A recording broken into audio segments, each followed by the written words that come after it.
একটি দোয়া 7 বার পড়লে 70টি বিপদ থেকে আল্লাহ পাক রব্বুল আলামিন হেফাজত করবেন। 70টি বিপদ আল্লাহ দূর করে দিবেন। একটি দোয়া কোনো ব্যক্তি যদি 7 বার পড়তে পারে, তার ভিতরে সবচেয়ে হালকা এবং সবচেয়ে ছোট যে বিপদ আল্লাহ তাআলা দূর করবেন সেটা হচ্ছে মানুষের অভাব দূর করে দিবেন, মানসিক চাপ, দুশ্চিন্তা, ডিপ্রেশন, এগুলো আল্লাহ পাক রব্বুল আলামিন দূর করে দিবেন। অনেকেই আছেন ফ্রাস্ট্রেটেড পিপল, যারা সব সময় অভাবের ভিতরে থাকেন, অভাবের কারণে দুশ্চিন্তায় ভুগতেছেন, কি করবেন কোনো কুল কিনারা খুঁজে পাচ্ছেন না, আপনি এই ছোট্ট দোয়াটির আমল করতে পারেন। নবীজি সাল্লাল্লাহু আলাইহি ওয়াসাল্লাম আমাদেরকে শিক্ষা দিয়েছেন। আল্লাহ রাসূল সাল্লাল্লাহু আলাইহি ওয়াসাল্লাম অনেক সময় এমন কিছু আমলের কথা আমাদেরকে জানিয়ে দিয়েছেন যে আমল করার ফলে আল্লাহ তাআলা আমাদের উপরে বিপদ দূর করে দিবেন, আল্লাহ পাক রব্বুল আলামিন মুসিবত দূর করে দিবেন, আল্লাহ পাক রব্বুল আলামিন অন্তরে প্রশান্তির ব্যবস্থা করবেন, শান্তির ব্যবস্থা করবেন। এজন্য কিছু আমল করার দরকার আছে না নাই?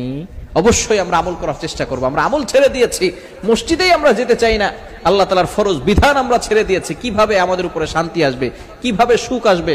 মনে রাখবেন, বর্তমান আমাদের অনেক সংসারে সুখ নাই, শান্তি নাই, কারণ আমাদের মাঝে আজকে কোরআন নাই, কোরআন নাই, আজকে আমাদের ভিতরে রাসূল সাল্লাল্লাহু আলাইহি ওয়াসাল্লামের সুন্নাহ নাই।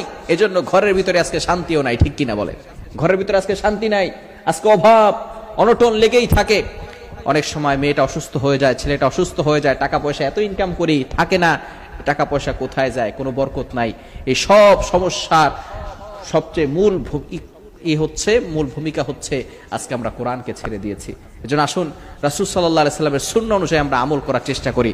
একটি দোয়ার কথা নবী সাল্লাল্লাহু আলাইহি ওয়াসাল্লাম আমাদেরকে জানিয়ে দিয়েছেন, একটি দোয়া 7 বার পড়লে আল্লাহ পাক রব্বুল আলামিন 70টি বিপদ দূর করে দিবেন। দোয়াটি হচ্ছে লা হাওলা ওয়ালা কুওয়াতা ইল্লা বিল্লাহ ওয়ালা মালজা মিনাল্লাহি ইল্লা ইলাইহি। এই ছোট্ট দোয়াটি পড়তে পারবো না ইনশাআল্লাহ? লা হাওলা ওয়ালা কুওয়াতা ইল্লা বিল্লাহ ওয়ালা মালজা মিনাল্লাহি ইল্লা ইলাইহি। এই ছোট্ট দোয়াটি যদি আপনি 7 বার পড়েন, আল্লাহ পাক রব্বুল আলামিন 70টি বিপদ দূর করে দিবেন, 70টি বিপদ থেকে আল্লাহ আপনাকে হেফাজত করে দিবেন। এজন্য এই ছোট্ট দোয়াটি পড়া যাবে তো ইনশাআল্লাহ? বেশি বেশি করে পড়ব, বিশেষ করে ফজরের নামাজের পরে পড়ার চেষ্টা করব। ফজরের নামাজের সময়টা হচ্ছে বরকতময় সময়। আমরা এই সময় অনেকে ঘুমিয়ে থাকি, অনেকে 10টার সময় ঘুম থেকে উঠি ফজরের নামাজ পড়তে চাই না। এটা আমাদের অবশ্যই স্মরণ রাখতে হবে, ফজরের নামাজ পড়তে হবে।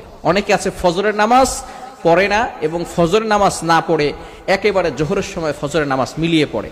খবরদার, এটা করবেন না। ফজরের নামাজ পড়বেন টাইম টু টাইম। আস-সালাতু লিওয়াক্তিহা। আল্লাহ পাক রব্বুল আলামিনের কাছে প্রিয় আমল হচ্ছে সময় মতো নামাজ পড়া। এজন্য অবশ্যই সময় মতো আমরা নামাজ পড়ব, ফজরের নামাজটা জামাতে পড়ব।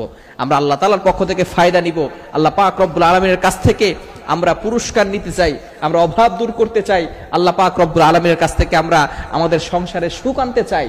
আল্লাহ তাআলার ইবাদত না করলে কিন্তু সুখ কখনো আসবে না। এজন্য ইবাদত করতে হবে। অবশ্যই আমরা যদি ফজরের নামাজের পরে এই দোয়াটি 7 বার পড়ব, লা হাওলা ওয়ালা কুওয়াতা ইল্লা বিল্লাহ ওয়ালা মালজা মিনাল্লাহি ইল্লা ইলাইহি। এই ছোট্ট দোয়াটি পড়লে আল্লাহ পাক রব্বুল আলামিন 70টি বিপদ থেকে আমাদেরকে হেফাজত করবেন।